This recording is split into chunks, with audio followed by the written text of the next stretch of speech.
hanyut mobil. Ya Allah.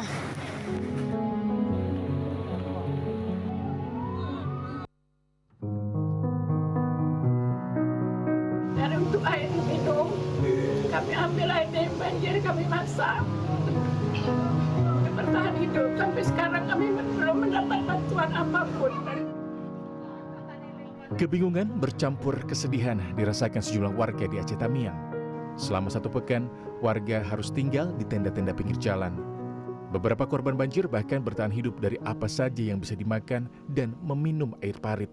Hal itu dilakukan karena hingga saat ini mereka belum mendapatkan bantuan. Apa yang bisa kami makan, entah kelapa muda lah kami. Entah ada pisang mentah lah kami makan, Mbak. Untuk air kami sangat butuh, sampai air parit. Banjir inilah yang kami minum. Isak tangis pecah saat warga pedalaman di Kabupaten Aceh Barat ini bercerita kepada Tarmizi, Bupati Aceh Barat. Bagaimana tidak, desa Sikundo terisolasi selama 5 hari karena akses jalan dan jembatan di daerah itu terputus sehingga penyaluran bantuan terganggu.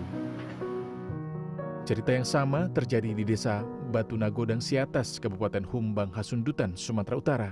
Warga mendirikan posko pengungsian swadaya dengan logistik yang terbatas.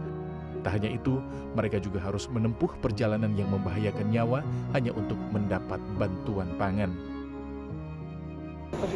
Mana Ibu? Mau ke tempat evakuasi, Pak. Beginilah. Sudah sekian lama dipertahankan.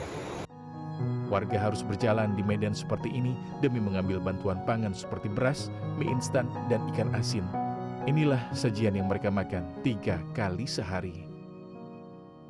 Nggak takut, Mama. Tadi kan saya mengalami gitu ya, lewat tebing, kemudian lewat sungai yang arusnya cukup deras seperti itu.